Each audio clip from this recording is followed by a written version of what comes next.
say?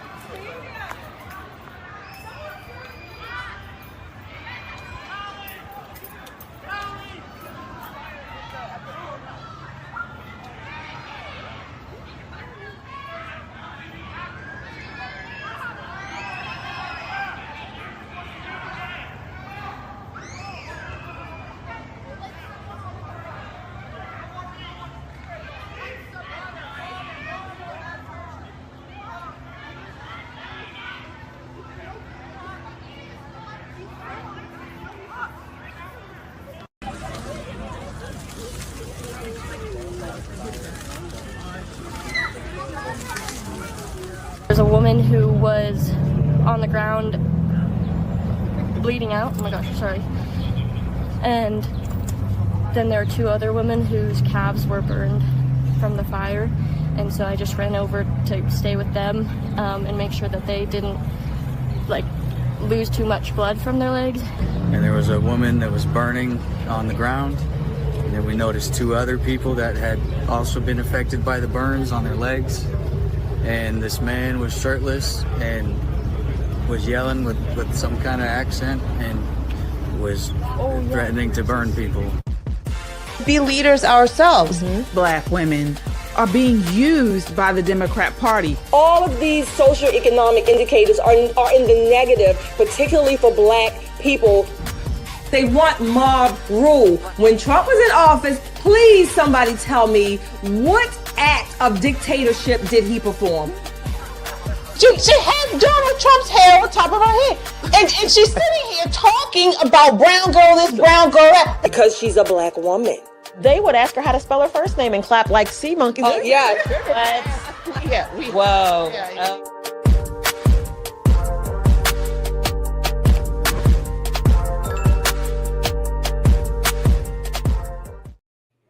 All right, folks, what's up? It is Wednesday and it's time for Pop and Politics. I'm KJ. Let me introduce you to my co-host. All right, it is Monday, so you know what that means. The money man himself is here, Tyrone Keys from Soldiers of Finance right here on YouTube, and Shelly E. All right, we hoping Nicole would pop in with us a little bit later here. Oh, there's Nicole. Hi, Nicole. Hey, sorry, my internet is frozen. Oh, no problem. No problem. All right. Well, you came on just in time. We're going to get into this. So before we get started, folks, do your part. Tap that thumbs up, smash that subscribe button, and turn on your notifications. We are live here on YouTube and Rumble. If you're on the go, you can catch us on Apple Podcasts or Spotify under the name Pop and Politics. We love our chat. We shout out every super chat. So drop your thoughts, show your love, and join the conversation that the mainstream media wishes didn't exist. This is not just a podcast. This is a movement of God-fearing, truth-seeking, America-loving people that value freedom. Stand with us and subscribe so we can amplify this rallying call for freedom. All right, folks, let's set it off. We are going to get right into this horrifying, awful terror attack here in Boulder, Colorado yesterday. So as you all saw in the beginning of the show, June 1st, is this what June is going to be like? A peaceful pro-Israel demonstration in Boulder, Colorado, which they did time and time again. This was something they would do, I think it was every week or every month, was violently disrupted when a 45-year-old Egyptian national, Mohammed Sabri Solomon, attacked participants with a makeshift flamethrower and Molotov cocktail. The event, organized by Run for Their Lives, aimed to raise awareness for Israeli hostages in Gaza. Solomon, who had overstayed his visa, he was here illegally, let in by the Biden regime, resided in Colorado Springs, and he reportedly shouted, "Free Palestine," during the assault.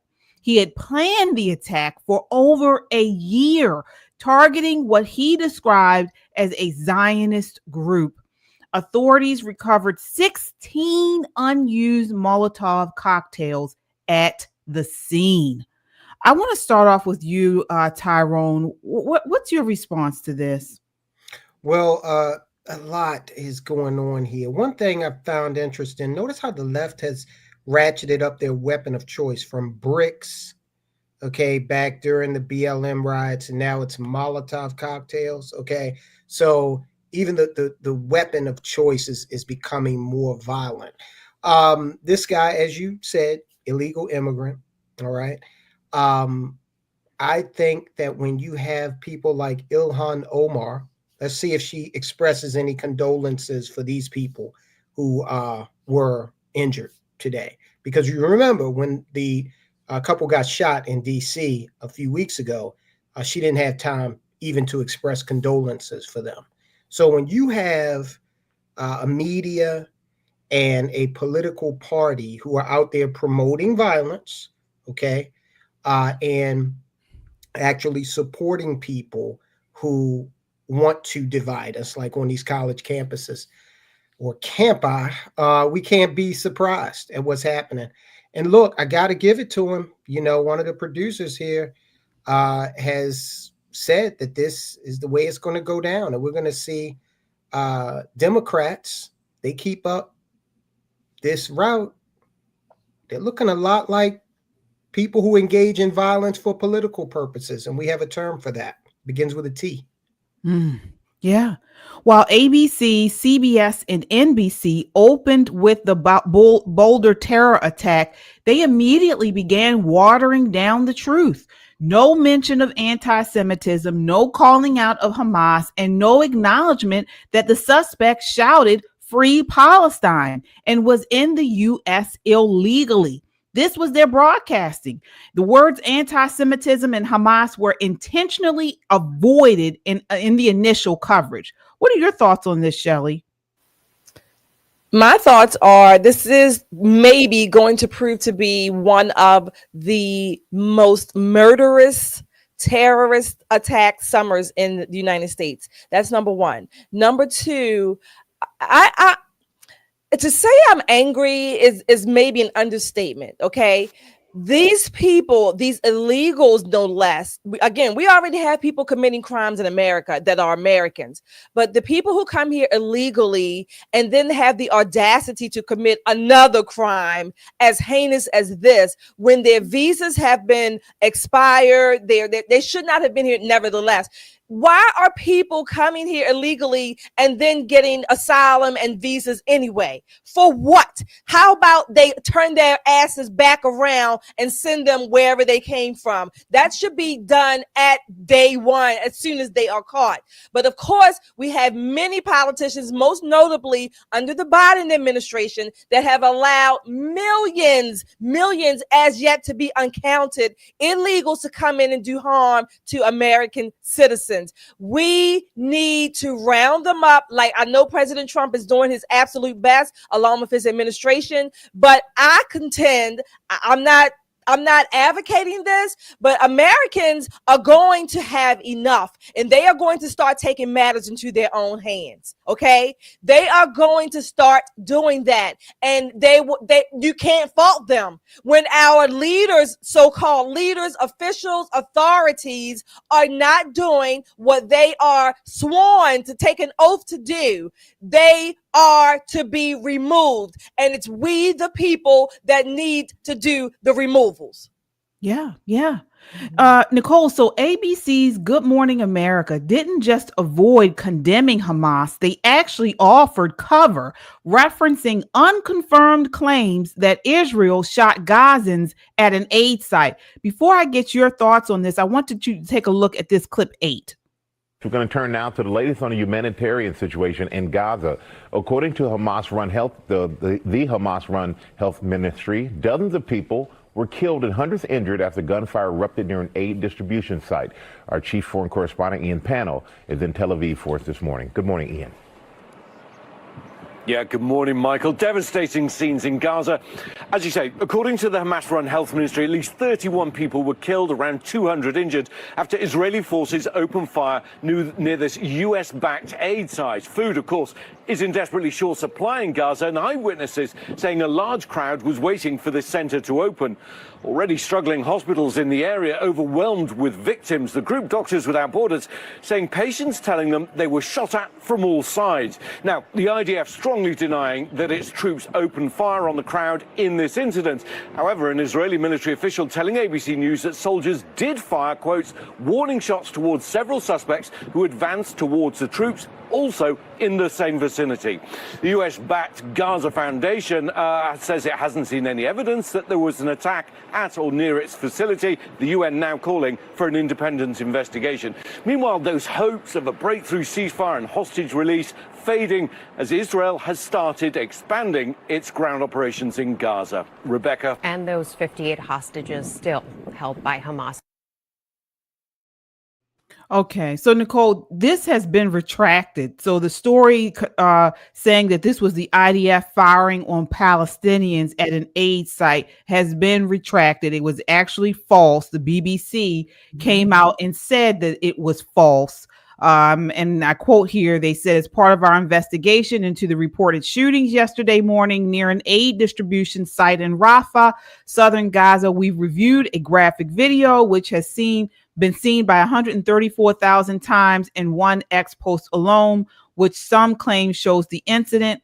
In the footage showing the apparent immediate aftermath of the strike, dust clouds are visible. So, and they go on to say that this was incorrect. It was the claim the graphic video is linked to aid distribution site in Gaza is incorrect. So what are your thoughts on this? It's more foolishness, and we're going to continue to see this foolishness all summer. Again, we talked about it last week, and I said it's the return of the summer of love. This is what Democrats have up their sleeve. This is what Hamas has up their sleeve. And all of this fake news reporting, oh, it was, Israel's fault. Big splashy headlines, and then a very much smaller retraction. Very much smaller retraction. It's hard to unring a bell, and they very well damn know that. This is starting to get out of control in a way that I think Shelley's absolutely right. At some point, someone is going to get very seriously hurt, and American citizens are going to start taking things into their own hands.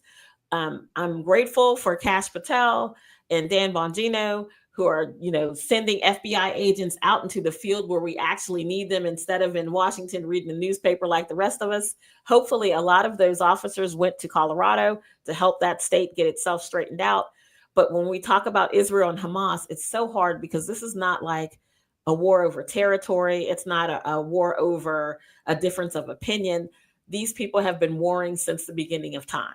And so it's going to take a lot more when it's a war about God. It's going to take a lot more than soft words to keep these people from ripping each other's necks out. Right. And let's be honest, if this attack had been carried out by someone who supported Trump or wore a MAGA hat, the media would have gone into full-blown crisis mode. But because it was a pro-Hamas illegal immigrant, they bury the facts, soften the language, and deflect blame. But let's really get into this because the Heritage Foundation has been doing some reporting also. And they're showing that it's actually Chinese influence behind a lot of this anti-Israel extremism. So intelligence reports and investigative journalists have begun uncovering covert funding, ideological coordination, and logistical support from Chinese-linked organizations to radical anti-Israel and pro-Palestinian groups operating here in the U.S. So these groups often mask themselves as human rights or anti-colonial movements, but they're being funded by the CCP and CCP-aligned front groups. So, is President Trump going to dig deeper into this? I mean, this is Chinese influence behind not only just these anti-Israel, anti-Zionist organizations, but the BLM, all of it. They are funneling money into NGOs and cover groups to create chaos within the United States. And this is becoming a major problem. Before I get you guys in on this, remember we talked about this maybe like a year ago we all said that with these open borders, we believe that China and other agitators have put in people, hot spots or whatever you want to call it, these groups, and they're gonna constantly start coming out with these terror attacks, and we're seeing it just 6 months in. Yeah. Let me say this, KJ. If the United States, we fund so many international aid groups, NGOs, whatever you want to call them. We fund too many, and we fund too many nevertheless.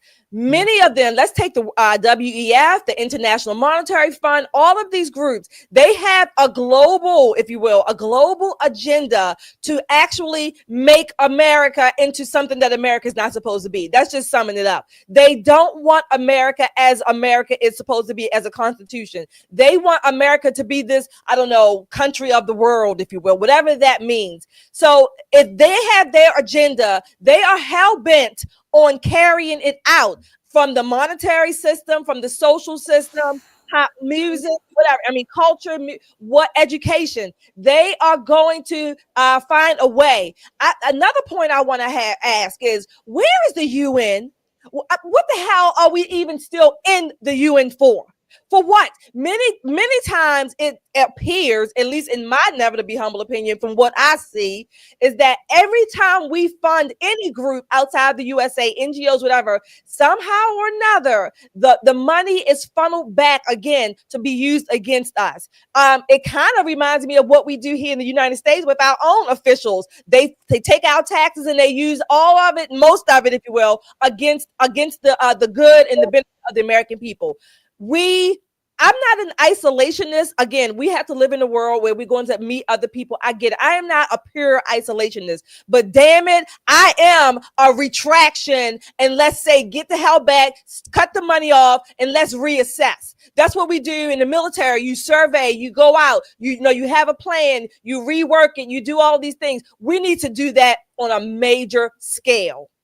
But let me ask you this, Tyrone. So the recent shootings near the Israeli embassy in D.C.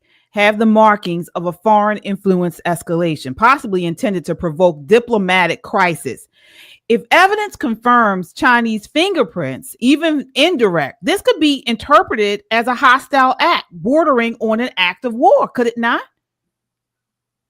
Well, I would say yes, but I don't think the United States government will agree with me. I think that I would recommend to anyone in government, in the federal government, especially over at the State Department, Marco Rubio, you need to pick up this book like yesterday, okay?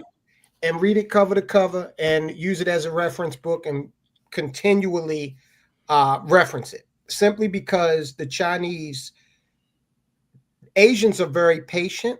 Okay, we think in terms of 5-year plans. The Chinese have a 100-year plan, which, if you think about that, that's transgenerational, all right? Less individualistic, more focused on the whole, as opposed to, just what I want or what I need. That's one of the Achilles heels in our understanding of their philosophy. We don't get that. Okay. The other thing we don't fully understand is the fact that they're dealing with us asymmetrically.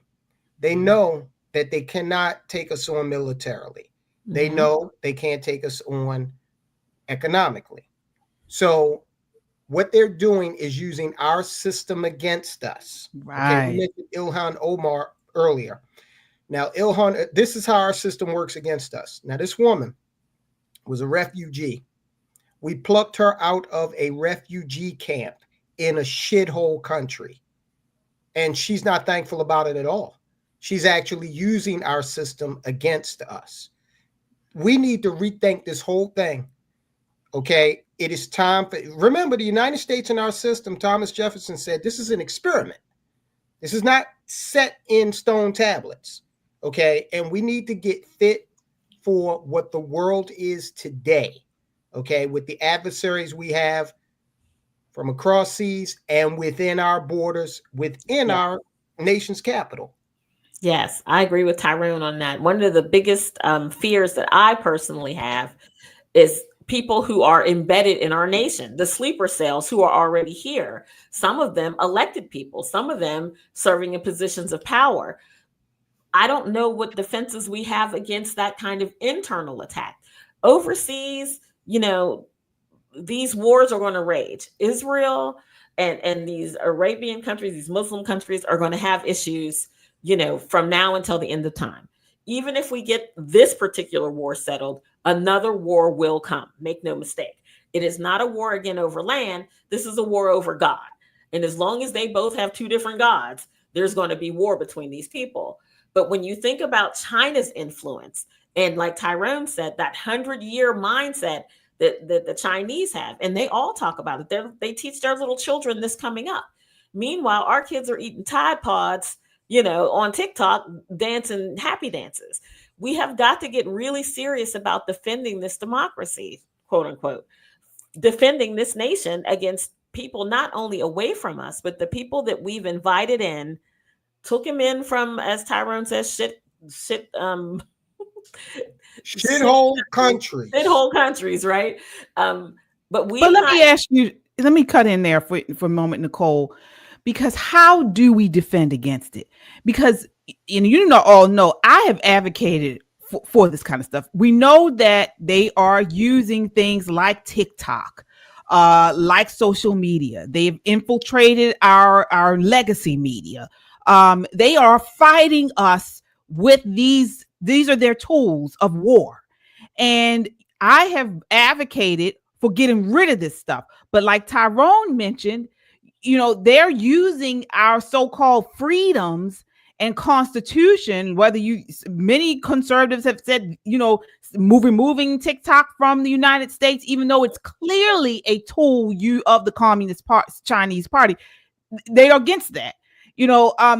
What we're seeing, these are the tools that they're using in modern day warfare. We are in a war, and they're using the social media, all of these tools. They're infiltrating global activist groups within the United States, indoctrinating our youth, promoting terrorism, and undermining America from within. How do we defend against that?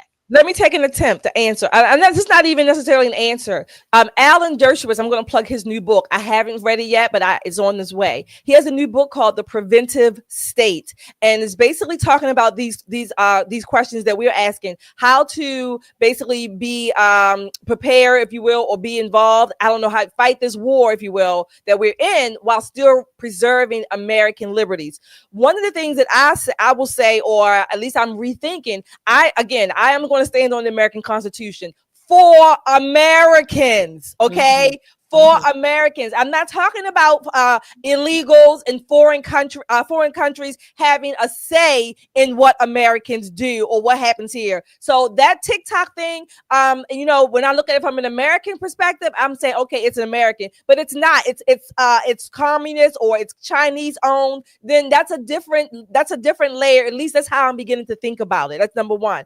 Number two, Americans, if we do not understand, stand on our Constitution, again, for Americans, we will lose every damn thing. Period. From within, not even from without. We're going to lose it from within, at least first. So again, I don't have all the answers to that question, as it is in that sense. But these are things that we are talking about and we need to talk about again. But my number one distinction will be American versus other or foreign, if you will. I have a thought process about that, and it's already started. We've seen Arkansas and Texas come out saying that China and some of their henchmen can no longer own land in their states. That's the first thing we do. You may not own 1 acre of American farmland or any other land for that matter. Secondly, we have to cut TikTok off. It's fun. It's entertaining. Americans like lazy things, something you could just sit there and doodle around with. However, it's tracking everything about you. It not only wants to know your IP address, which is, pretty similar to Meta, but it also wants to know who your Wi-Fi provider is. And it wants to track you no matter wherever you go. That kind of technology we don't need here in this nation. If they want to dance and hoot and holler, they can do that on Google and Yahoo and some American-based things. Thirdly, we have to shore up the dollar. And I know Tyrone would probably speak more about this than I could, but when you hear people talking about, investing in the United States, that's a very real thing. Invest in America and Americans work. We saw that with Donald Trump and U.S. Steel over the weekend. And their Democrats are like pulling their hair out. Oh, they made a deal with Nippon Steel. But U.S. Steel is an American tradition. The people in Pennsylvania, and being from Pittsburgh, I'll tell you, that means the world to the people in that state.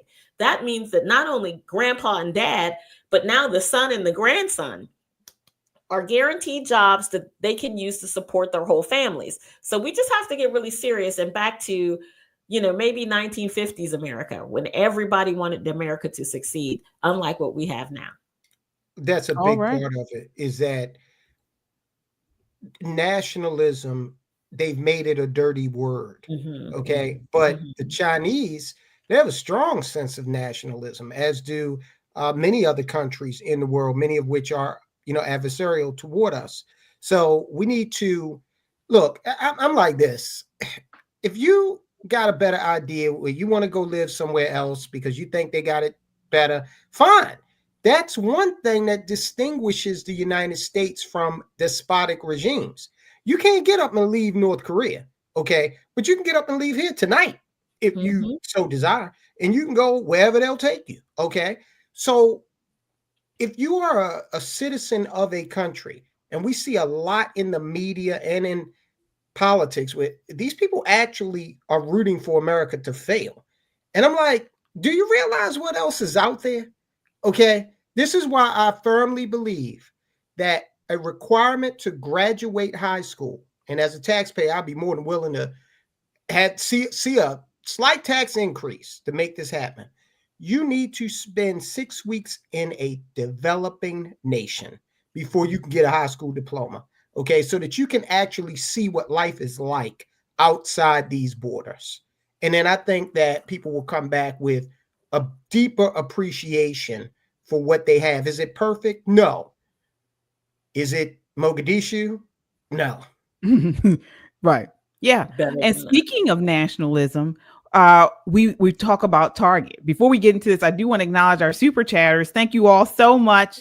All right. We have here, let's see here, Kung Fu CJ with the $5 super chat. Says Lincoln said it in a speech. The U.S. will not be destroyed from without, but from within. All right. Absolutely. Kung Fu CJ with another $5 super chat says there are two rights that stop countries from coming here. Yep. Absolutely. Thank you so much, folks. Your super chats really go a long way in helping us produce conservative content. Any amount is appreciated. Thank you all so much. As you all come in, please hit that like button. We want this broadcast to get out to as many people as possible. And the more likes we get, the more people see it. So please hit that like button and subscribe. If you haven't subscribed already, what are you waiting for? Subscribe. We are building a community here of like-minded people. Again, as I mentioned in the beginning, God-fearing, truth-seeking, America-loving people that value freedom. So you're subscribed. It helps to grow this community. And there is our Cash App. If you have it in your heart and your wallet to submit a Cash App, we really appreciate that as well, a donation that way. All right. So speaking of nationalism, you're not going to believe it. There have been reports all over talking about how Target doesn't have this monstrosity of a pride display this year, and they have put in its place Americana. So the American flag stuff. And some people, particularly leftists, are pissed about it. Take a look at this. This is clip 2. Happy Pride Month. In my Target that used to have the Pride section, it's now all USA. Yay. It's an American summer. Except for tourism, because tourism's down because no one wants to come here. USA. Woo! And honestly, my dad served in the military, and I'd love to be really proud of this nation, but it's hard to be proud of it under Donald Trump. But hey, while you're here, pick up a USA bikini. Why not? Yeah, Target's really taken this anti-DEI thing to another level. Wow. an American rooting against America. Why is she here, Shelley? Yeah. What she reminds me of, I would liken her to someone spitting in the faces of the veterans when they returned home from the Vietnam War. She just basically spit in her, I think she said her grandfather, whomever her relative is, she just spit on his service, his sacrifice, and whatever other millions of other people who have sacrificed for this country. What I would say to her, had I been there, I would say to her, bitch, get out. Get out. Tyrone just said it. You are free to go wherever you want to go, whenever, from the United States to whatever country. I would say, bitch, get out. As a matter of fact, get the hell out of Target, okay? Because either you're going to go if you're standing too close to me, or I'm going to have to go. And I honestly, y'all know I don't want to go to jail, okay? But I would probably be taken out in handcuffs because I'm going to be called the bully and all that stuff, whatever. But that's basically what I would have said to her. Bitch, please, get out. You are an ungrateful, ratchet. I don't even know what. I'm maybe slightly close to treasonous. Yeah. Tyrone, what are your thoughts here? Honestly, I wish I could strap a parachute on her and drop her over Pyongyang, North Korea. And you can't do things like that over there. Say that I don't know why we're so proud of North Korea. They not only deal with you very harshly, but they have generational punishment. So going against the regime is something that will wind your grandkids up in trouble. Now, I obviously don't want to see that over here, but again, this is a person who. The only traveling she's probably done is, recreational purposes, doesn't go too far off the beaten path and understand how, why there is a reason to feel blessed that you're in this country. Okay. Again, we got people literally packing themselves into shipping containers, crossing burning deserts, converting old 1950s era Ford pickups into ocean-going vessels to cross shark-infested waters and come here from Cuba, okay? Risking their lives. Haitians do the same thing. I'd never see these lines of people trying to get the hell out at all cost, okay? I don't see the reverse. So in a lot of ways, America is very decadent. We have not had a war fought on our soil since 1812, okay? And for a lot of these people, it's going to take something catastrophic to get their minds right. Yeah. Nicole, why does the left view American flags in stores as offensive, but not drag queen story hours and drag books for children? Because of their sense of entitlement, right? That we were talking about earlier, the freedoms that we all enjoy, they have taken to the nth degree. This particular woman, her grandfather, I think she mentioned, is probably turning in his grave at the mere thought of his granddaughter saying this about the country that he fought for. Likely, he had friends that died in order to protect the same flag that she's pissy that isn't the rainbow flag with a tuck swimming suit attached to it. There is a sense of entitlement that the Democrats have, a sense of elitism that they have that is contrary to reason, right? They don't seem to make the connection between the sacrifices of the people who keep us free and the freedoms that they run amok with. This woman, like Tyrone said, should be packed up neatly, and Target has the perfect luggage on sale. I bought some the other day, $49.99. You get the big one with the rollers on it. Squeeze herself in there and pack her up and send her cash on delivery to North Korea. Drop her somewhere where her elitism will be checked immediately, somewhere where she's going to have to participate in making the food for the entire community and only getting a small portion based on their communist system. We are so blessed and so overprivileged in this country. Until you actually do travel and see the rest of the world, you don't realize how good we have it here. I mean, people who go, let's say, for example, let's take somewhere close like Jamaica. You go to Jamaica, they have tourist Jamaica, right? And everybody loves tourist Jamaica. You got guys cooking lobsters on the beach, but you take one wrong left turn and end up in shooting, stabbing Jamaica, you're going to see a whole nother part of the world that is so close to our shores that is only the threat of us bombing them into submission that keeps us safe at night. Right. This woman and the Democrats who are very much like her really need a reality check. You know, another thing is World War II was the last time we made a national sacrifice. You know, since then, we've been relying on the 1% of the military to go out there and get it done. But World War II now is almost a century ago. Okay, it's 84 years. So that has fallen back so far in our collective memory that we don't even understand. We just think it's supposed to be this way with no sacrifice. Right. Shelley, I want to ask you, I don't understand what this new gay is, these new gay people, because back when in my day, you know, I got two gay uncles. They didn't care about this type of stuff. You know, it wasn't. This has become a religion for some of these people, and what I call the gay mafia. Why are they doing this? I mean, I have gay family members. You know, I know many gay people. Back in the day, they weren't like this. They weren't like, you know, pushing this pride stuff. I mean, if they went, they'd go on their own, and it wasn't like something that was made to be like a christening, you know, like Christmas. But now it seems like, you know, this thing has just blown up out of proportion. I mean, it's everywhere, all over the place. And if you don't make this your Christmas, then you have an issue. It needs to be in every store. It needs to be in the schools. What's going on? What's happening now? I think what's happening is not just a sense of entitlement, but people are empty. They are empty and they're looking for anything, whatever ism, if you will, to fill in the emptiness. They don't have a sense of purpose, direction.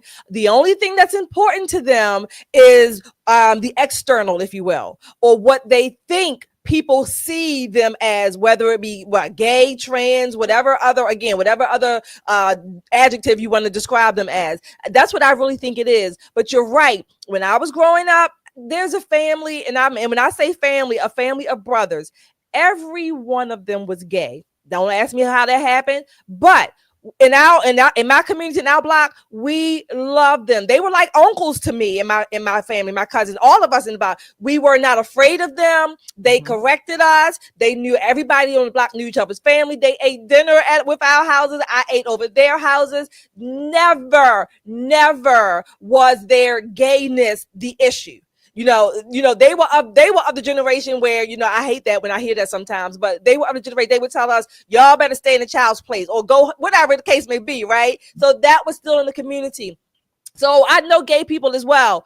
Wearing whatever you do in your sexual life, who the hell cares? I don't care if you're heterosexual or whatever. Who cares? When did that become the thing by which you should be defined as who you are?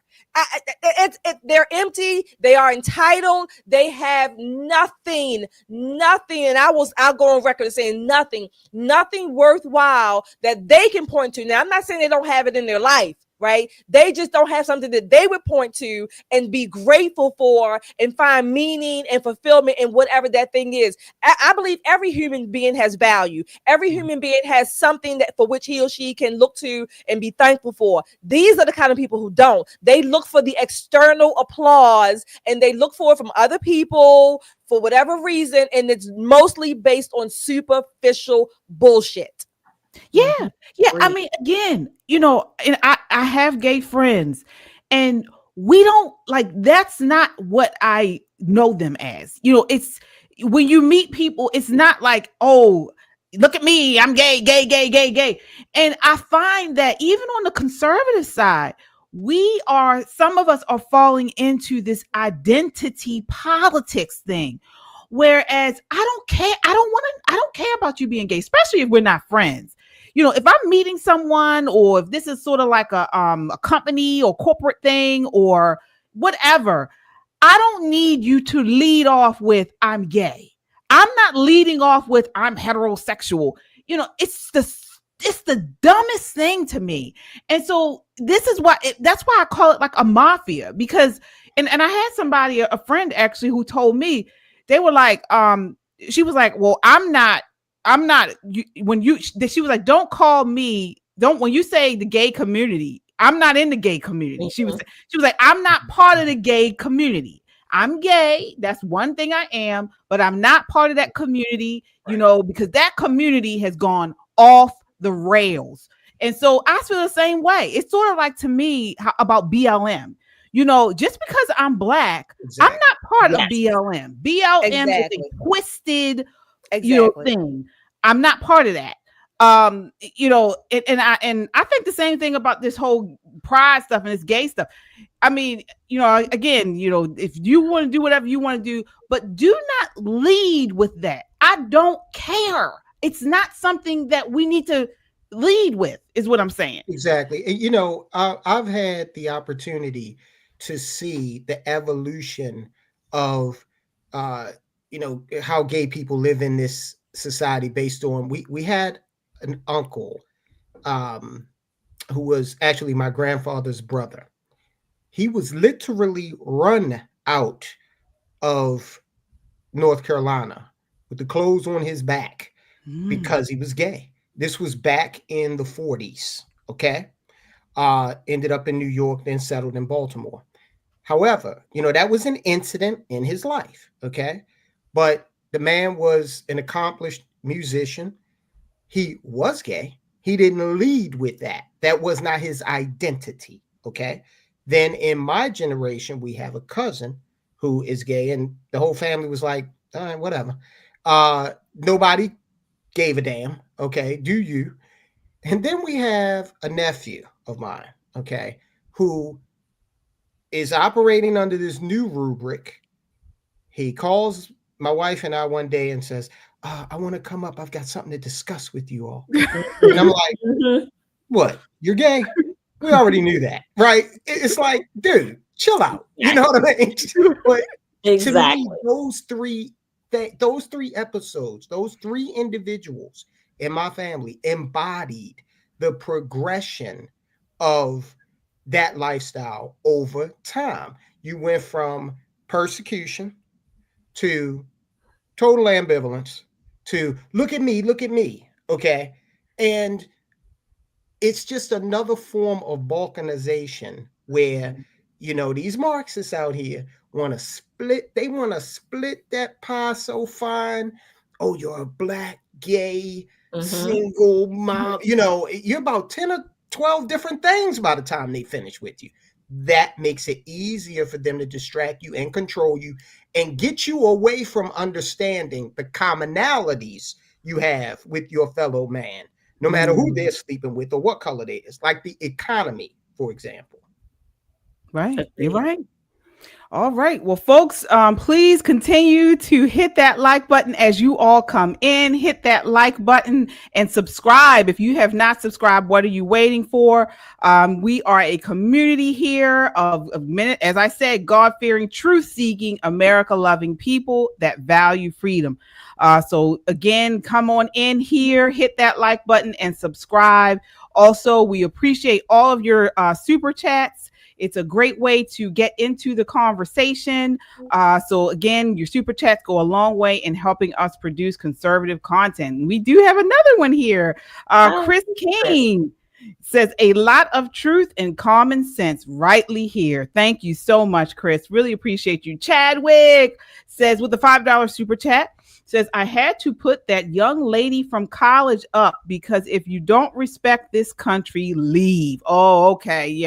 Yeah, that's what we talked about last week. This young lady graduating and would not stand for the national anthem. I guess because she doesn't feel like it applies to her. So, same here.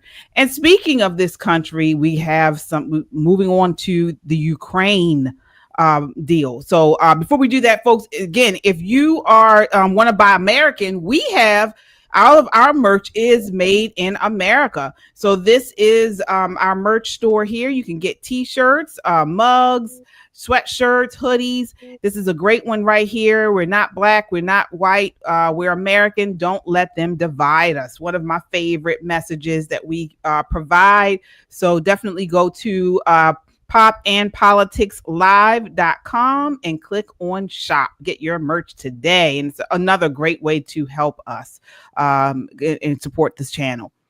All right. So moving right along to the Ukraine, Russia, what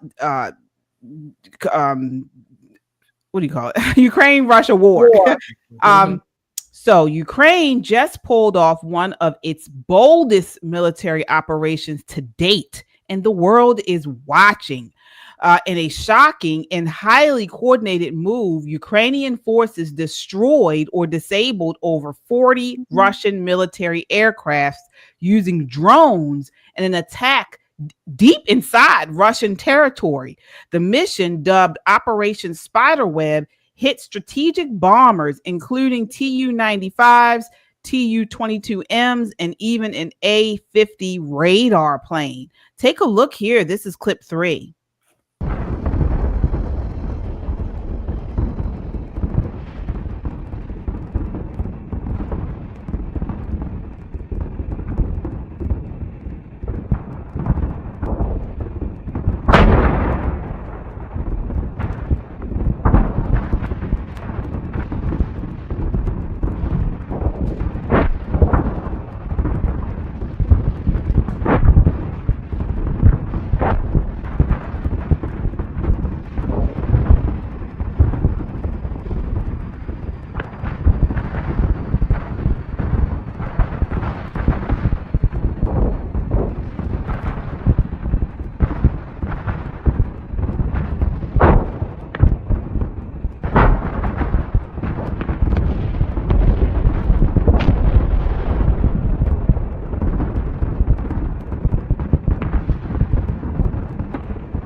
Wow. All right. So here's the kicker, though. Those drones were smuggled into Russia months in advance, piece by piece, using trucks and containers.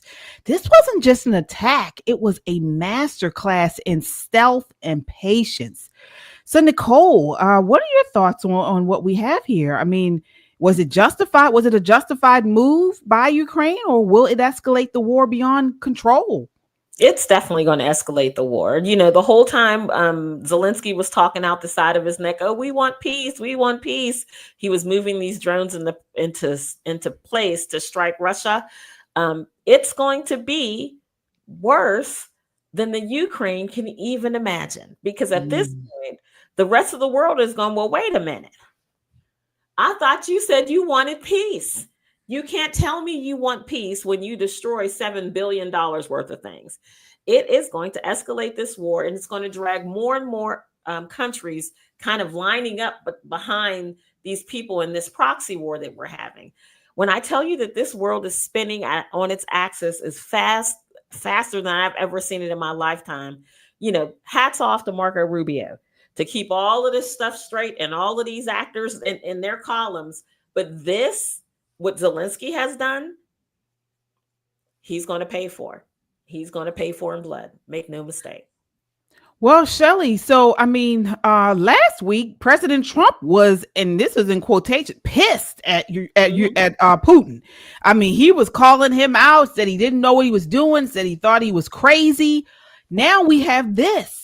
And Josh with the $20 super chat, thank you so much, says this may sound crazy, but I really believe we should be allied with Russia and not with Ukraine. Zelensky is a puppet for our globalist deep state.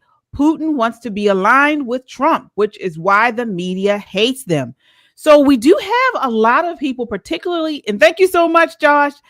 We do have a lot of people, particularly in the conservative movement, that agree with what Josh said. What do you say about all this, Shelley? What I say is that I want the war to stop. from the beginning, I have said Putin was wrong, immoral to attack Ukraine. I still stand on that. Number 3, I guess, I still want peace in the region. I want peace. I don't want people, innocent people, just bombed to no end. However, as the saying goes, all is fair in love and war.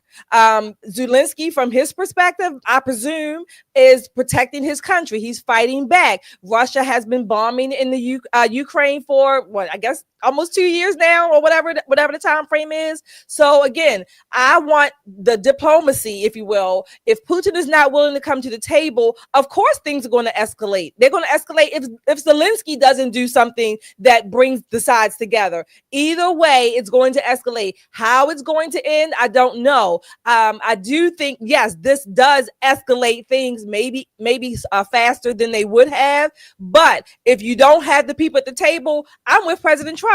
I don't know why Putin wouldn't come to the table and at least talk. I mean, I was pissed with him anyway, but nevertheless, I'm still open to having quote unquote peace, if you will, in between those two countries. It has to stop. But again, this is war, and this is war. Yeah. What are your thoughts here, Tyrone? I mean, what does this say about Russia's military readiness and vulnerabilities? Well, I tell you what, heretofore, the Ukrainians were known as a bunch of gangsters and wheat farmers. Yet they've somehow struck as far as 3,500 miles into Russia. Okay, the Belaya Air Base, they struck 5 air bases. The Belaya Air Base is 3,500 miles away from Kiev.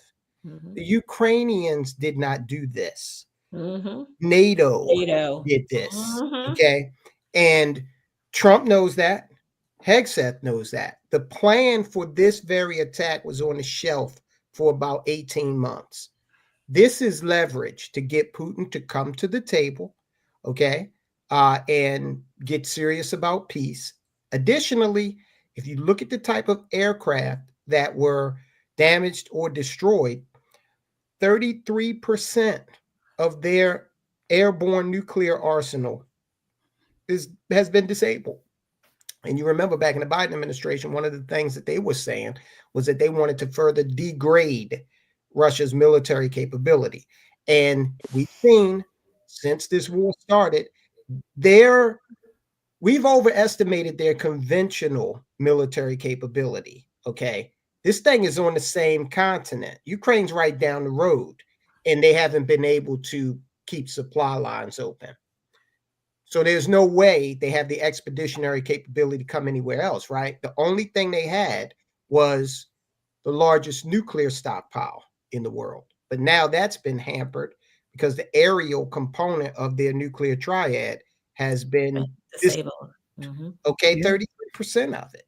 So this was not, they're going to let Zelensky, because Zelensky is a punk and he'll gladly take, credit for this.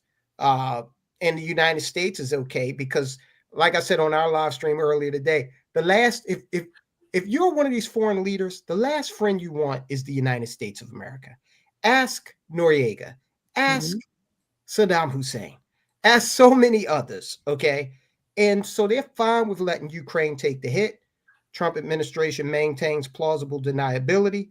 They force Putin to the table, and as a bonus, they get to degrade Russia's nuclear capability. This had nothing to do with this little nation of mobsters, other than the fact that they're going to let them take the fall for it. I got a question real quick. KJ, Tyrone. So when I was reading, like you said, this has been in the makings for 18 months. That means that they started planning this on Biden's watch. So God forbid, had Kamala Harris and or Biden still been in office, or they won the election, I'm just wondering, do you think they would have carried this out? Probably not, because they would have been content to just continue to fund Ukraine, because that's a big money laundering operation. So why mess with the flow of funds that they're getting kickbacks on? So I just think they had it on the shelf as a contingency plan, and that's a good point. That's a good point, because any war you still have to have contingency plans. You have the actual plans, and you have contingency. That's a good point. Yeah, absolutely. We have some super chatters here. Let's see here. We have Chris Jones with the $5 super chat says Russia is never to be trusted. All right, Chris Jones, Red Bucks with a $5 super sticker. Thank you so much. We really appreciate you all. Thank you all so much. I agree. You all know I'm a big proponent of Glenn Beck, and he has actually been talking about this whole thing for years, even before we've seen this transpire, the war and everything. And he's warned that Putin employs a bait and switch tactic, presenting himself as a defender of traditional values to appeal to Western conservatives disillusioned with progressive ideologies. But that is a facade. It masks Putin's true intentions, which are rooted in authoritarianism and a desire to destabilize the West. I'm with Shelley. I don't agree with either side. I want the war to end, but I know of the influence of Alexander Dugin, which is a Russian philosopher, and he is really in the ear of Putin.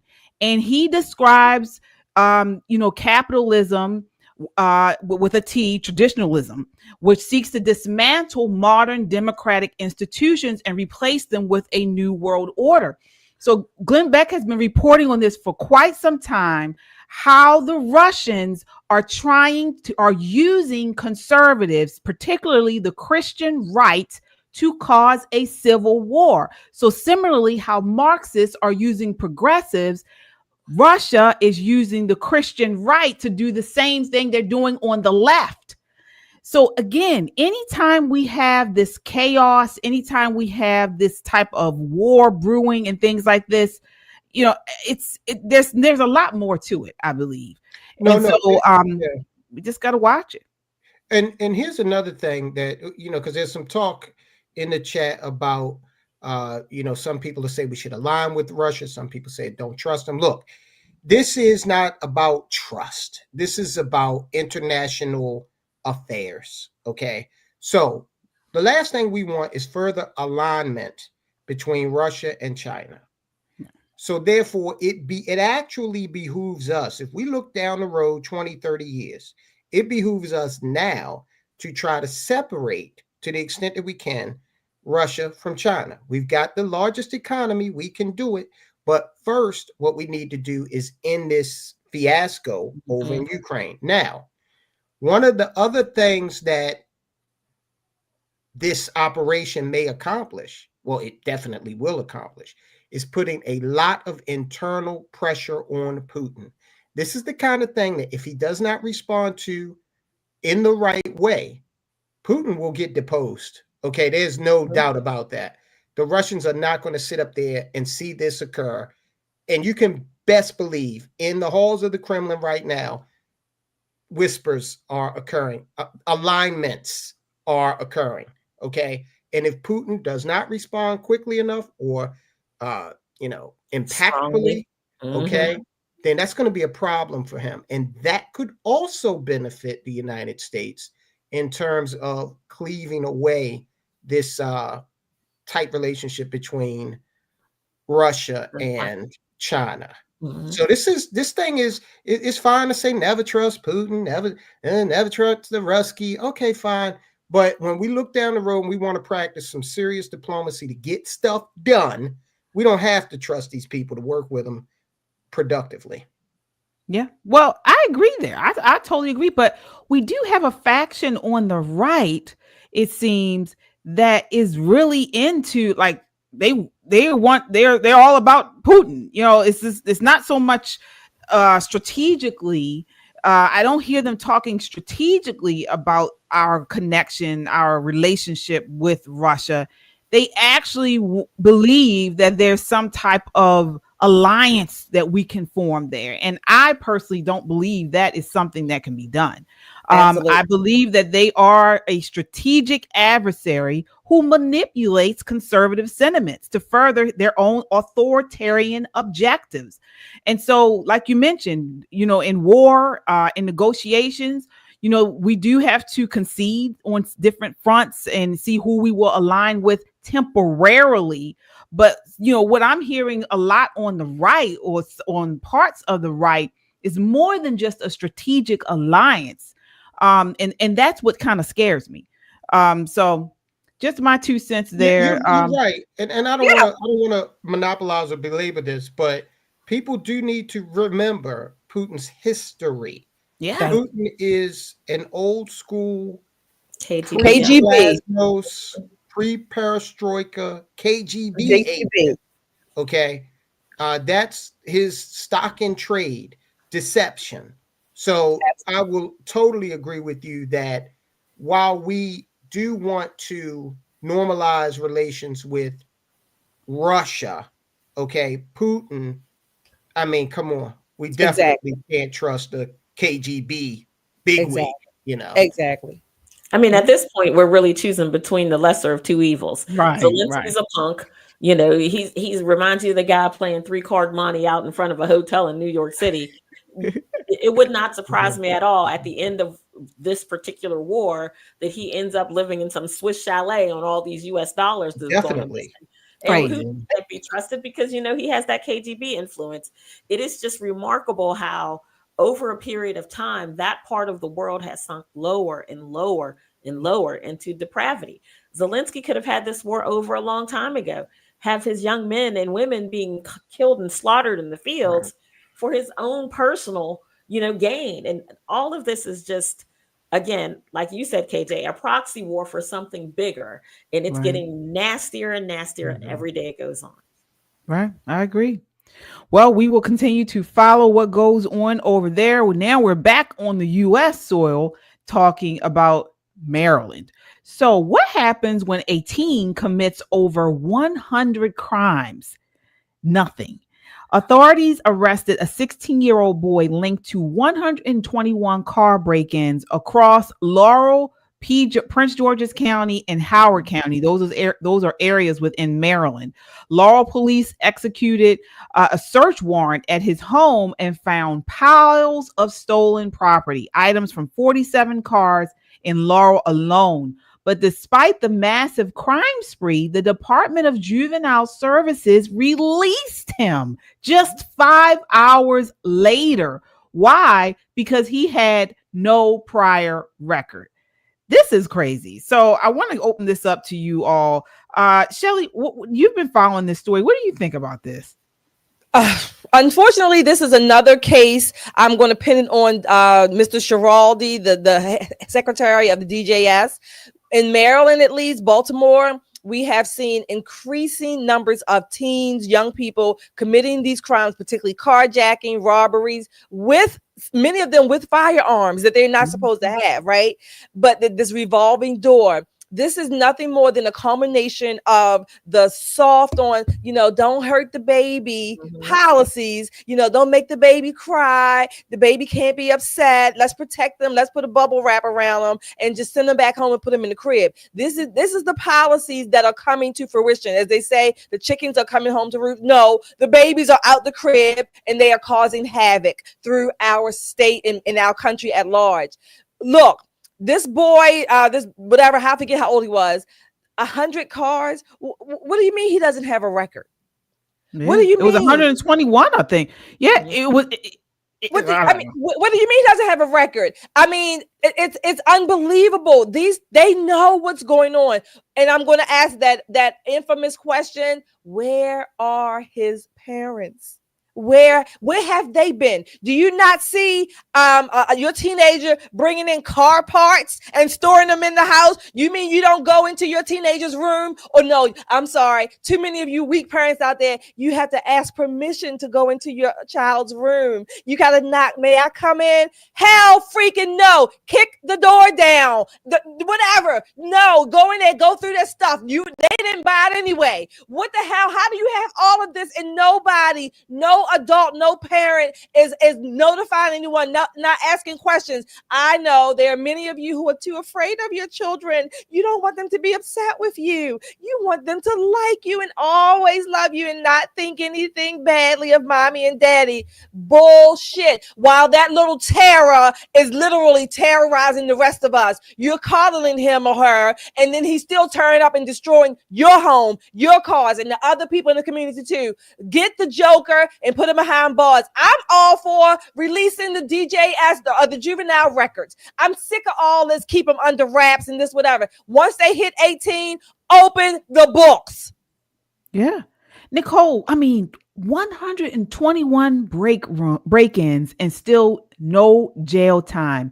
Are Democrat-led juvenile justice policies fueling a rise in youth crime? Not only juvenile justice policies from Democrat legislature, they have made it an absolute free-for-all for children. And when I say children, I mean probably up to 19 in this state. 2 legislative sessions ago, we had the free to kill bill. Don't get killed by a teenager because we're not going to hold them accountable. We're going to give them an ankle bracelet. And when they slip it off their ankle and put it on their dog and run amok again, they'll get their wrist slapped. You can't tell me that this young person's parent, man or woman, whether he had 2 parents, 1 parent, a grandparent, did not benefit and profit from this young man's crime. There's no way that he had the stolen merchandise from 100 car break-ins and they had no idea. This is, and I hate to bring this up, but this is what happened when we started having babies as teenagers and people said, oh, it's babies raising babies. Now your grandma's 35, right? The whole family don't have no sense. There's not anybody with testosterone in the house except for the little boys who are so emotional that they act like emotional women. We are so upside down in this culture, and our legislature is saying we can't ruin their futures by holding them accountable for what they do today because we want them to have bright futures. My pushback is bright futures aren't guaranteed. This is that, equal thing, equal outcomes. I don't believe in equal outcomes. Equal beginnings, maybe.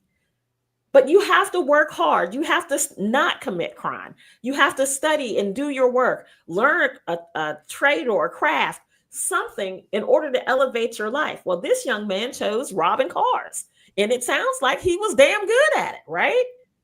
At some point, we have to have a system of justice that serves everyone, because the people whose cars were broken into, surely they worked hard for those cars. Surely they worked hard for the loose change and everything else that he stole out of their cars.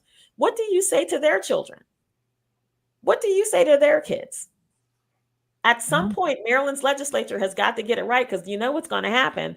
Somebody's going to put 2 hot ones in some kid's chest over some foolishness, and they're all going to be crying like that woman that's all over IG talking about, her son got killed. Well, how else did you expect him to get clothes to go to school but robbing people? Well, I expected you, Mom, to get a job and buy him clothes. That's what I expected. That's exactly what I expected. Yeah. But Tyrone, we're seeing the rise in juvenile crime because of slavery, right? Of course, right. Everything. Everybody out here picking this cotton. It's all because of slavery. Exactly. Black man can't get anything going. I looked up on my refrigerator this morning, and there was like not even enough Frosted Flakes to fill a bowl. And I immediately blamed it on systematic racism. Why did they do this to this black man? They could have put enough in the box, but they knew a black person was going to purchase that box. So sure, racism, slavery, misogyny, homophobia, what they're actually in a way guaranteeing is that once these people turn 18, that then the justice system is going to start looking at them as a source of revenue for the vast law enforcement industrial complex. Okay. And maybe that's the plan. Maybe that's the plan, to inculcate these young people into the mistaken belief that there are no consequences. until they turn 18. And then, here you are. Okay.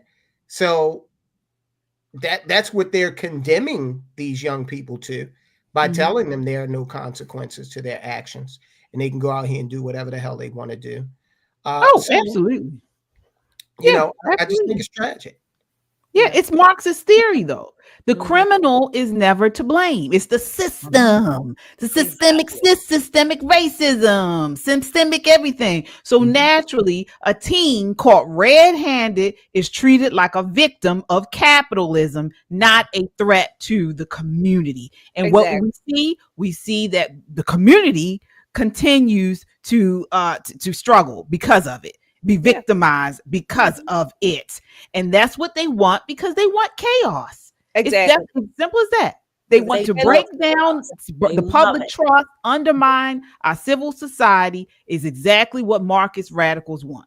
And you're right. And look, KJ and Tyrone, to your point, once they become 18, not only do they start showing them the consequences, that also guarantees that there will be a perpetual criminal class that they can also use to keep funding and building prisons and things like that. That's also that's also a business. Prison is also a business. As much as it is a cage, if you will, to keep the criminals inside, it's also a business to building prisons around the country or whatever. So you have to have, if you have the prisons built, you got to put people in them. Well, not only that, like I said, it's an industrial complex. Yeah, AT&T is making big money every time little Darius calls collect from Patuxent. AT&T gets paid. Ford Motors, Bell Helicopter, Glock, lawyers. Okay, employees, all the employees that work there, all the correctional officers and state, and all the food systems. It is definitely an industrial complex. The crazy part is that you would think, as sensitive as these new YNs are, and the people who love them, you would think that they would use their third eye after they burn their sage and rub their crystals to discover said plot against them. You would think so. You would think that they would be able to put 2 and 2 together and come up with 4. But I think you're right. This is just our new class of criminals. We just all have to survive them until they get old enough to have to pay or be accountable for their actions. Oh, yeah. And just like gender, crime is a social construct. This is what they want us to start saying. So this is why that's why they keep continuing to talk about this restorative justice crap. Because, this is a power play by these activists to eventually say crime in itself is a social construct. And you heard it here. You heard it here, folks. This will be, I give it within the next 5 years, we'll start hearing this crap. And folks, it's not just these inner city juveniles who are doing this crap, doing this all this madness. You have them now. It's going to the actual college graduations. We have this video here. Have you guys been seeing all these college graduations where these graduates are doing all kinds of nonsense at the graduations? Here, this person tries to do a backflip and flips the girl behind him in the face.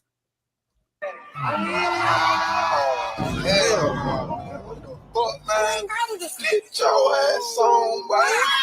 Get your goddamn. Yeah, she was a fairy. Look. Yeah, she was a fairy. Yeah.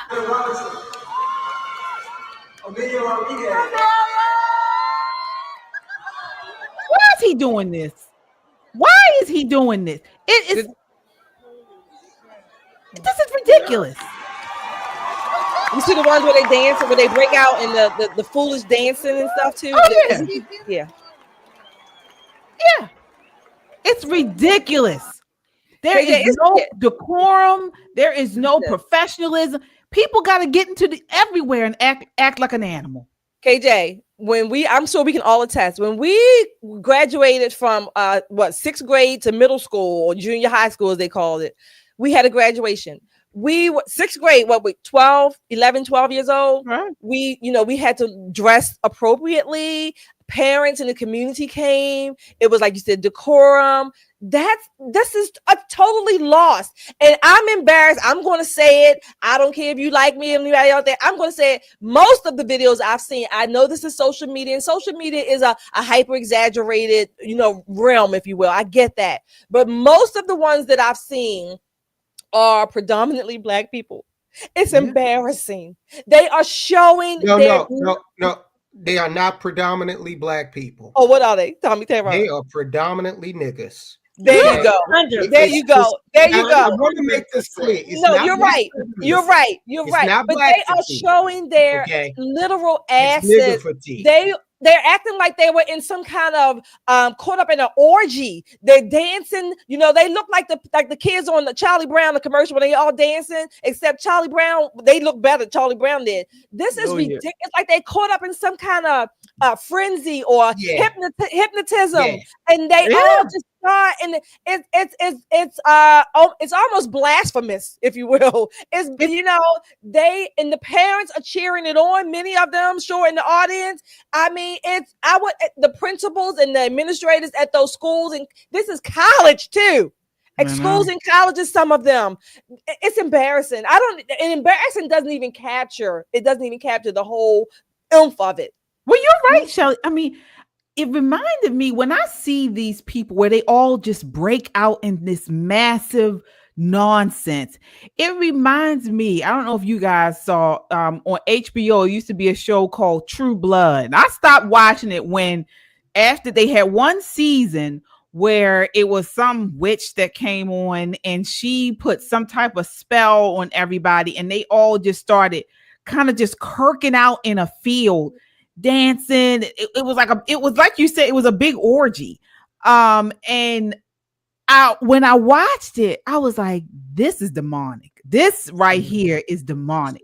And I'll never forget. And I stopped watching it after then. But this is what I kind of feel like is going on in a lot of, Black America, where you see them in the streets, they're twerking on the cars, and they're twerking in gas stations, just for no reason. It's just really weird. It's that they automatically start almost like it's like some type of demonic force takes over. Like a spell. Yeah, like a spell. Like a spell. It's like somebody injected something into their bloodstream, maybe 4 or 5 years ago, where they can't control themselves. Let's not just look at these graduations. Let's look at a lot of different things where you see people just losing their absolute shit for no reason. Now, I wonder what happened to America over the course of the last, let's say, 5-6 years that would cause our people to lose their self-control at the drop of a hat. Like maybe like some kind of elixir was administered at some point. Okay, you're onto something, right? Listen, don't let me go down the rabbit hole and tell you about all of those. No, I totally agree with you. We'll go there. I hadn't thought about that. Go there. Let me tell you. Who would think? I'm serious, and I mean, who would think that this is what you do at graduations? I mean, the whole, I think you saw on TikTok, the whole class of graduates just break out. I mean, I've gone to graduations. Of course, you see a couple of people, the graduates, they are, they kind of doing like this and they're happy and excited. That's all within the norm, right? It's all normal. They're not just breaking out all over the floor. The whole damn class. I'm telling you, it reminded me of in the Bible when Moses went up to the mount to commune with God. And he came back down, and they had the golden calf, and they were, if you watch the Ten Commandments, it's displayed very well there. Right. Those, the Hebrews, the rescued Hebrews, whatever, the free slaves, they were just having an orgy. Basically, it was blasphemous. Yeah. I don't know if we have that clip of them all just breaking out in that crazy dance. It's like, what is going on? But I think it's a couple things. I think one. Sometimes I think about how many there it is. Yeah, there it is. I mean, they look possessed. They do. That is mass hysteria. Yeah. That is mass hysteria. That's Well, crazy. I don't even know. It's not even dancing. It's not. It's like a spell. That's crazy. But I want you to notice in that picture that it's everybody. It's not just my kids. Yeah. I bet you they all had, a shot or two. I'm just going to leave that there. You're right, but it's. I think too. I sometimes think it makes me sad to think like as we're getting older and the praying generation is dying out. It used to be, at least for me, I know in my family, I come from a big praying family where the grandmothers, my great grandmother, that's all they would do is pray, pray, pray. You remember how in the churches, sometimes you'd have Friday night, Saturday, all they do is pray. It wouldn't even be service. It would just be prayer all night long. And I don't really see that as much anymore. And I think that we are becoming, that other thing is starting to take over this world, this era, and it's really sad, it just is. It's really sad. So I don't know what that was, but on a lighter note, we are, as we were telling you guys about how we have put together an event this weekend or this past weekend where we were reaching out to the younger generations. And folks, it was a wonderful event. We packed the house with Gen Z, talking about conservative solutions in relationships, in economics, civic engagement. It was really nice. That's us there posing for the camera. And I mean, it was wonderful. We got some really good interactions with the youth. They were asking great questions, very engaged. You can talk about it, Shelly, too. What did you think? I thought it was a great time together. It was energetic. Again, like you said, the young people were engaged, asking questions.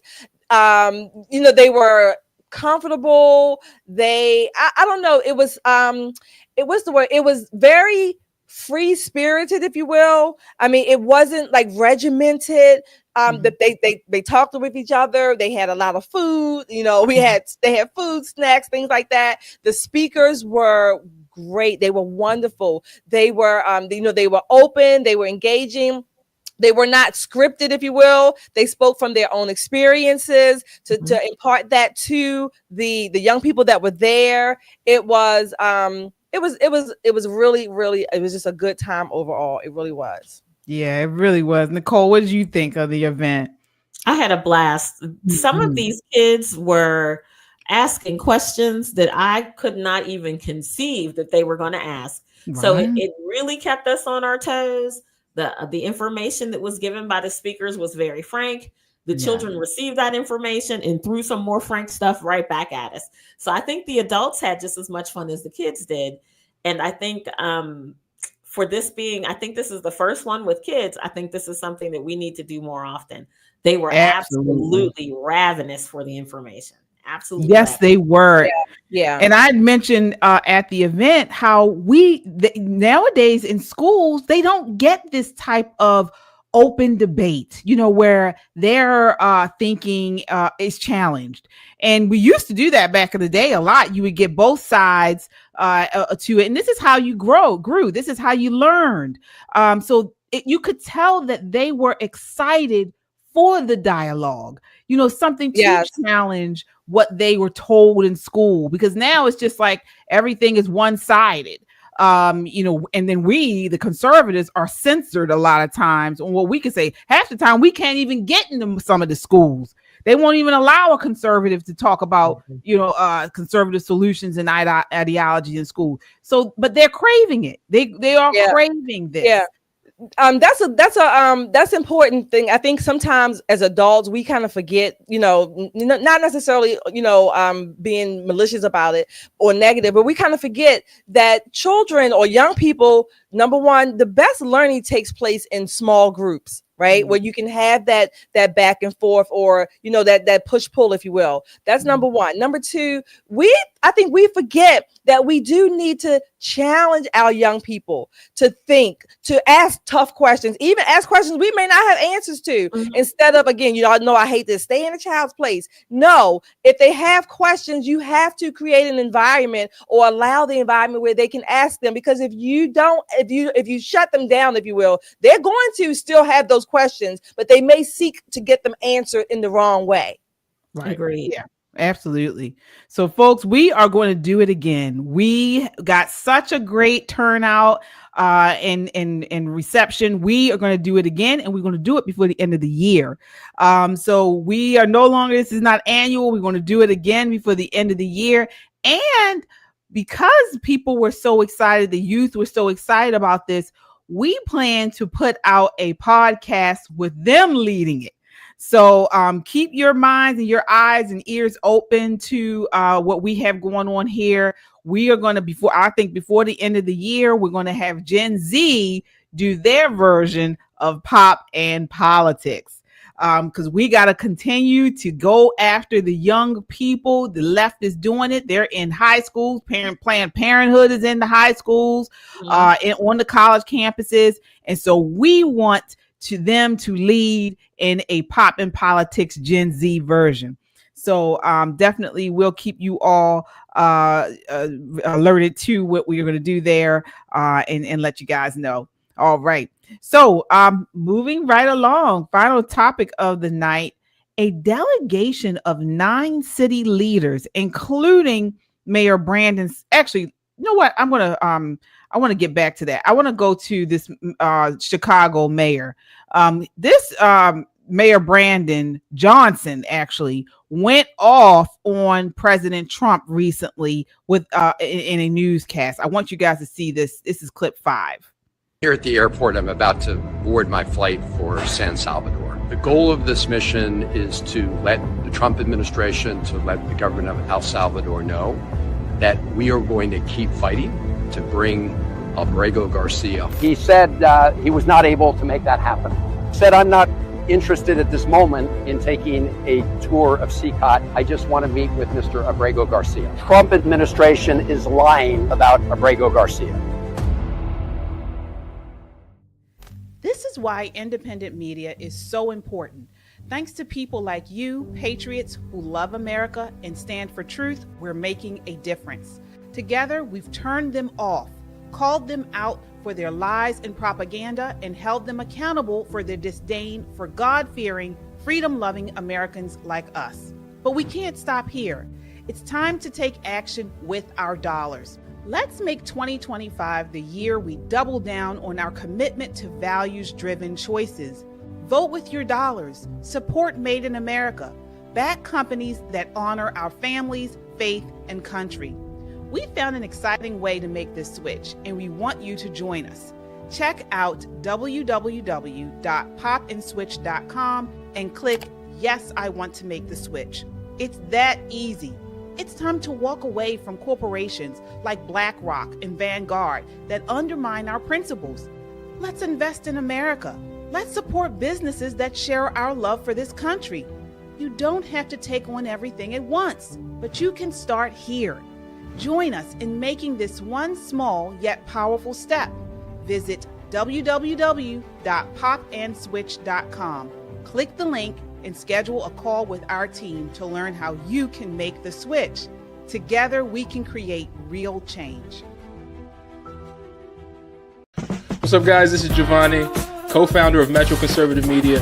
We are the definitive home for the urban conservative. You think you got what it takes? Go to metroconservativemedia.com and click Join the Movement now.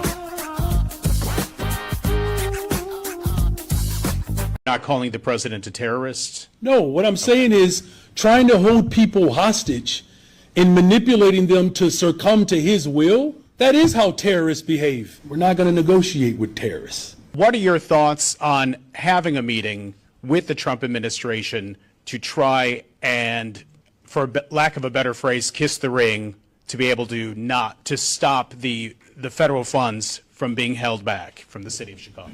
Well, I will just say, outside of a 2016 Cubs World Series ring. I'm not kissing a ring, okay? The President of the United States of America has an open invitation to the 5th floor of the greatest freaking city in the world, the city of Chicago. And I'm going to just be bold here for a second. There's a long history of black political leaders talking to people who may not see us as first class, trying to force your will to break the spirit of working people in order to have a conversation. That's terrorism. We're not going to negotiate with terrorists. We're going to negotiate on behalf of working people in this city.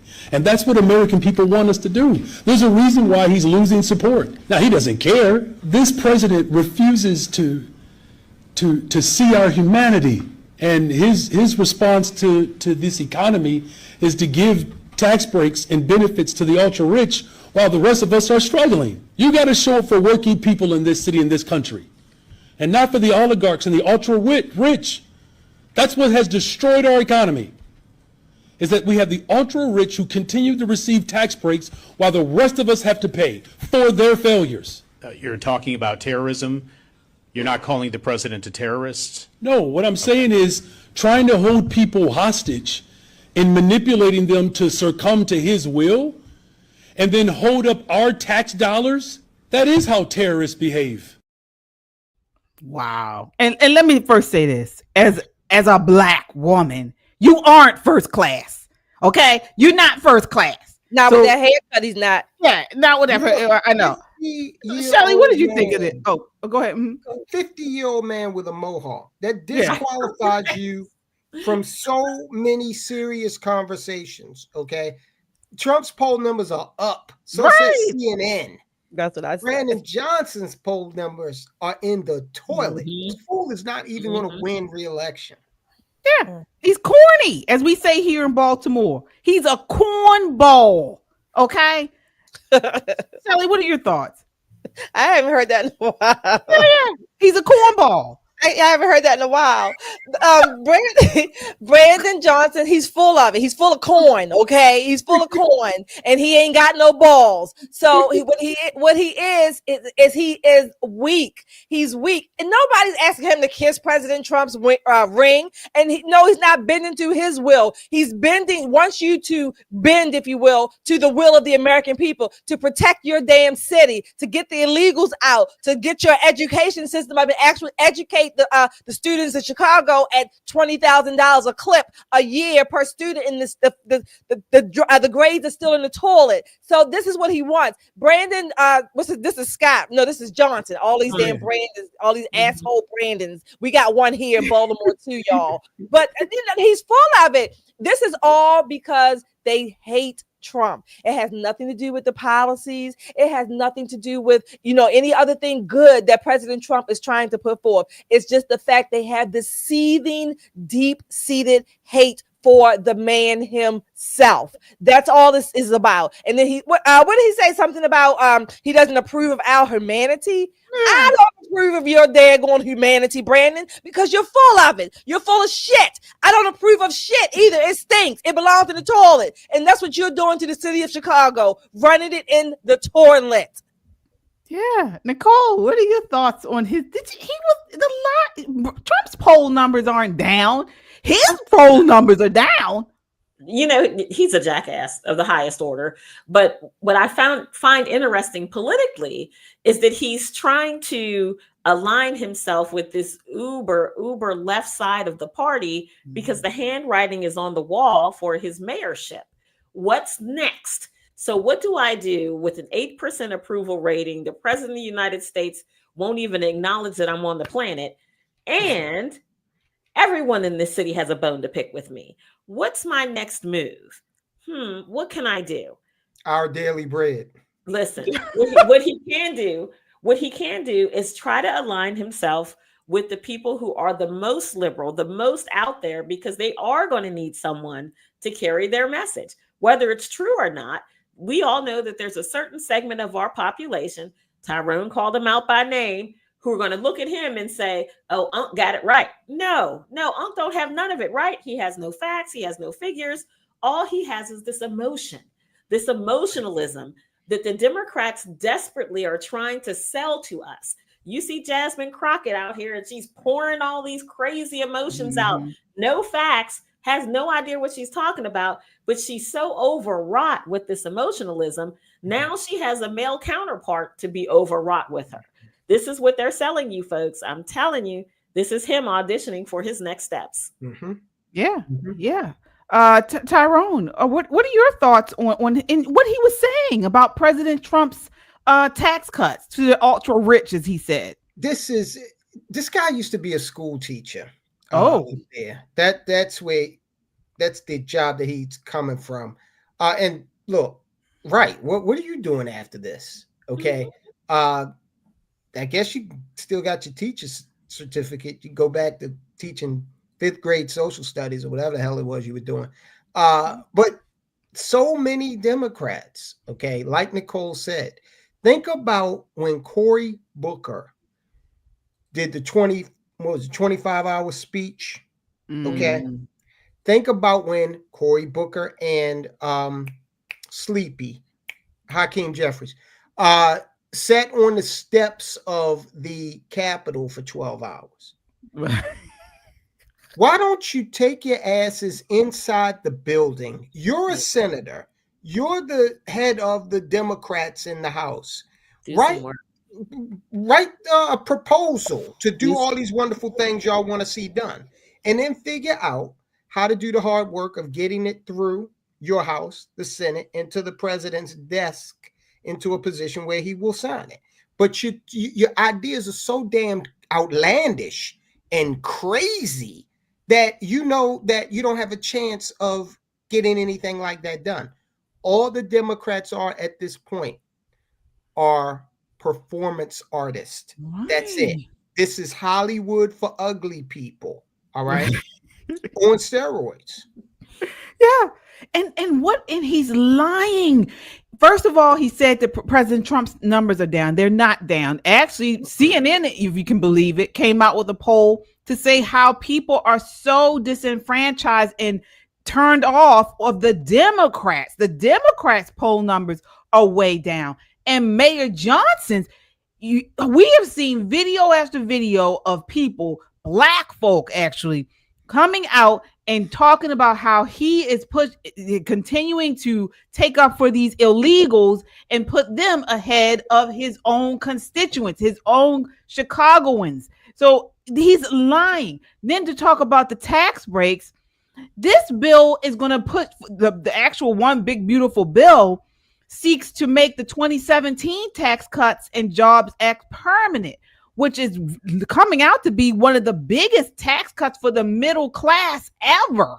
So I don't know what he's talking about. You got tax relief for workers. You got no taxes on overtime, no taxes on auto loan interest, enhanced child tax credits, supports for seniors. And I posted today on the Pop and Politics Facebook page how this bill also removes that stupid thing Biden put in where you had to tell the IRS when you receive any type of payments through Cash App, Venmo, or whatever, over $600, you had to report that to the IRS.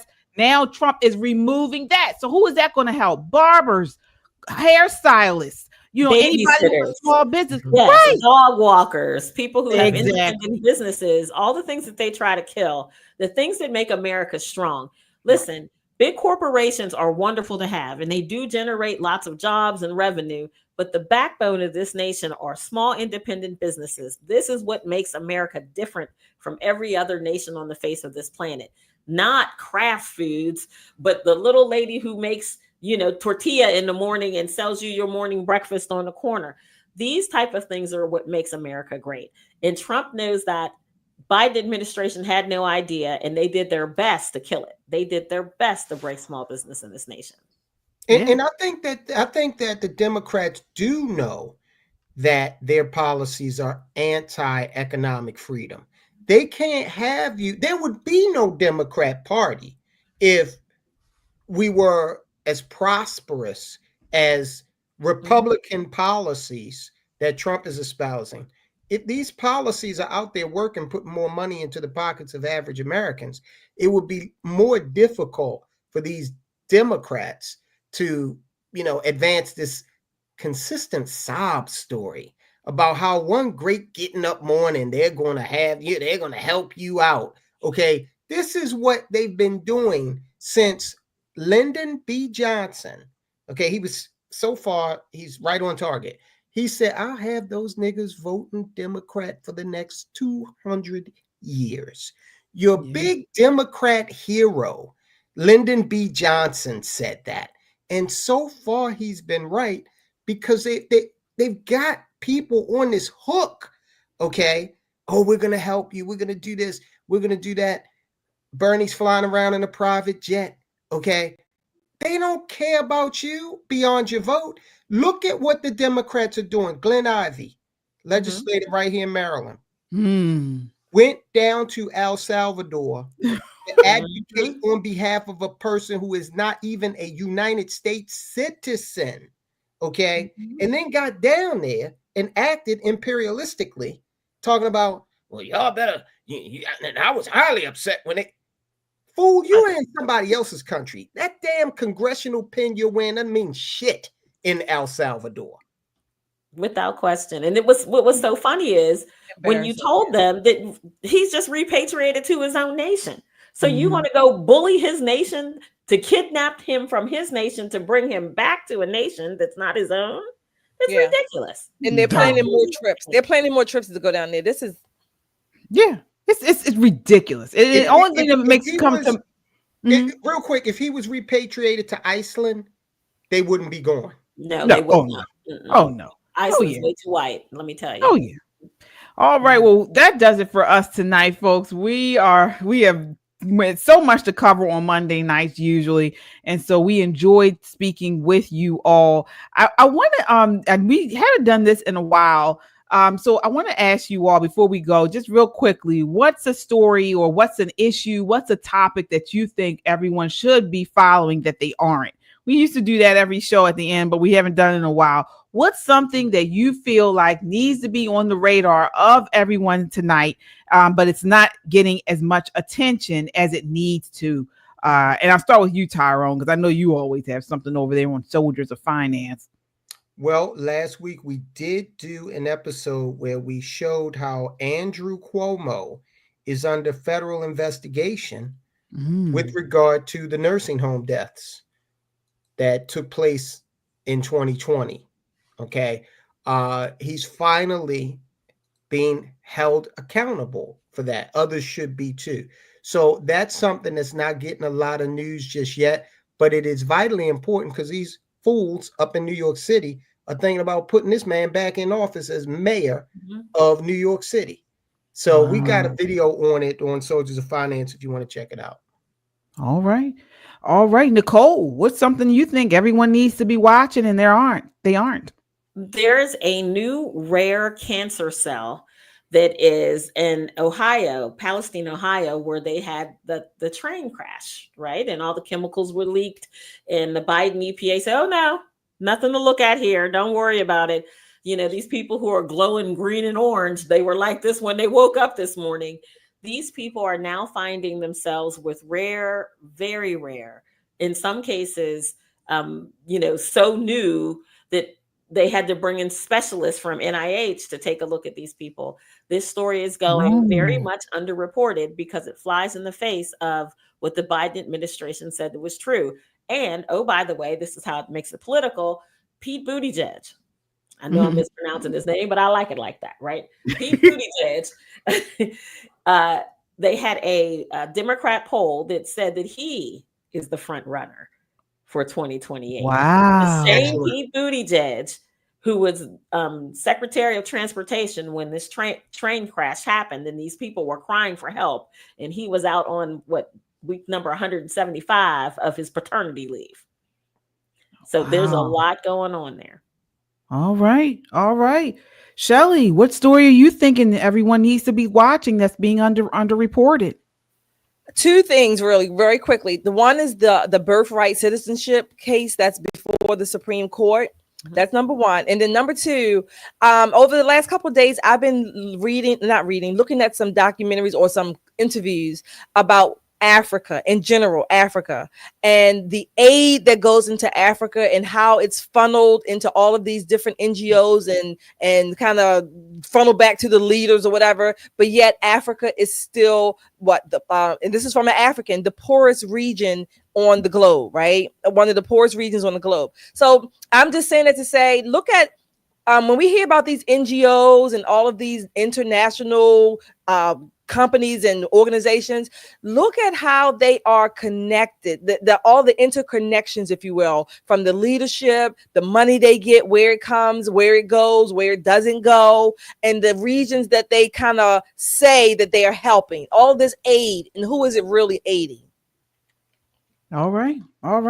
I gotta connect to my announcement. I'm sorry. This is Shelly. Oh, yes, please. We have all been waiting. Wait, can you hold it for just a second? I need to get up and get some popcorn. Oh my gosh, whatever. Oh, you want me to go get the champagne? Because I got some in the fridge. Okay. All right. Do you want to read the super chat first, Josh? Yes. Go, Josh with the $5 super chat. Yes, thank you so much. Says, love you all. We have to turn our attention to turning out voters to expand our majorities in the House and Senate during the midterms. Yes, indeed. Okay. All right. We have T says, yay, I finally caught y'all live. I watch all your videos. You don't know me and I don't know y'all, but I feel like y'all are my girls. Love you. Yes. Thank you so much. Kung Fu TJ says, it's been proven tax cuts generate more tax revenue than tax increases. Absolutely. Yep. All right, folks. Shelly has been talking about this. I don't know if you would call it a secret announcement. She has been holding this in like it's Christmas morning. We want to know what it is. I want to know what it is. Please. All right. Okay, everybody. Thank you, KJ, for that passive aggression. Okay. Anyway, what I'm adding to my arsenal. This is what I'm calling occupational hazard. So this weekend I was racking a new piece that I bought, right? And I got an occupational hazard. I got clipped by the slide a little bit. That's what this is for. But I was doing that because I'm excited about this. I'm learning about suppressors. So I am waiting to pick up my new suppressor in about maybe 2 weeks or so. So did the application, all the paperwork, whatever, the certification. So I didn't want to tell you all yet because again, I was going through this process. It's still some bureaucracy there, but I'm going to be learning up how to, use my suppressor, and it looks good on my gun. I had it on my new gun, my new piece, and I tested it. It looks so good. Oh my gosh. I can't wait to get it in my hands. Oh, wow. Okay. You know what, Shelly? That's a heck of a secret. You could have told us on Saturday when we saw you face to face. Didn't say nothing. Didn't say a doggone thing. KJ, you gonna tell them your fancy news? What's my news? Oh, somebody's getting an award for something. Oh yes. Yes. At the end of the month, I have been awarded as Republican of the Year for Baltimore City. Republican of the Year for Baltimore City here in Maryland. Yes. Yes. So I'm excited about that. And we're going to bring you guys video and photos of it. It's at the end of the month. So, and everybody's going to be there from Metro Conservative Media and Pop and Politics. I would love, man, if I was sitting or standing at the podium or sitting at the table and Tyrone walked in, I would get up and probably flip like we did at that graduation. You would not with me there. And hopefully Shelly would be behind me. No. Yeah. We'll see. My gosh! If Tyrone walked in there, you guys got to get on video. We shall see. We'll see what happens. Shelly will walk the hell out after I stomped you. Congratulations, KJ. And as far as the suppressor, Shelly, I've always admired and respected you. I want to stay on your good side. Absolutely. Oh yeah. Oh, you Absolutely. definitely Because do. now she's harder to catch. That's what this Right, is. right. I Mhm. told you It's guys coming. before It's we were coming. It's leaving. coming. It's coming. We were leaving out somewhere one night, and I was leaving. And Shelly got in her car first, and then I came around. I don't know if I was doing it on purpose or what, but I knocked on her window to try to surprise her, and she almost pewed me. She almost pewed me, y'all. I am lucky to be here. What did this I happen in am Baltimore lucky City? to be here tonight. She turned. I saw her grab for it, and then I was like, "Ha, it's me. And she was like, "Oh, you scared me, girl? Don't do that. I would never do it again. I'm sorry." You know you can't sneak up on Shelly. You need can't to sneak up announce on yourself Shelly. At 10 feet. Whoa. You can't be easing up on her. She ain't that kind of girl. She don't have none of that to Yeah, do. don't do that. And now Don't that she do got that. this suppressor, shoot. I don't have it yet. It's well. coming. It's coming though, Nicole. It's coming. But All right, folks. All right. Well, that's it for us tonight. So folks, tomorrow on the All American Talk right here on YouTube, they will be on here at 6:30. Gonna have a great show lined up for you all. Check them out. It's phenomenal. I saw S-Files already talking about it in the chat. All American Talk. If you haven't subscribed, go over there and subscribe to them so that way you know when they go live. But they generally go live on Tuesday evenings at 6:30 p.m. And then we have, of course, at KJ Christian Conservative. That's me.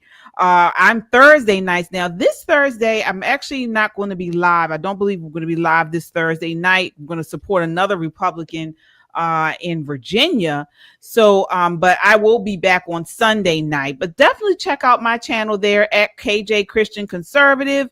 You can we just did a live on Sunday night, really good. We dug deep into this whole CCP stuff. And also brought you guys the information about a pedo ring that was arrested for trying to molest an 11-year-old. So we talked about that on the show. Definitely check out at KJ Christian Conservative. And then Saturday is at Just the Guys podcast. And they give you a conservative take from a male perspective. Really good show. They were not on last Saturday. They will be back this Saturday at 6:30 p.m. Check them out at Just the Guys podcast. And you can see Tyrone there as well. If you ladies, well, men too, maybe. If you don't get enough of him here, he's on Just the Guys on Saturdays as well. So yes, indeed. All right, folks. That does it for us tonight. Until next time, count your blessings and live a life of purpose. Good night.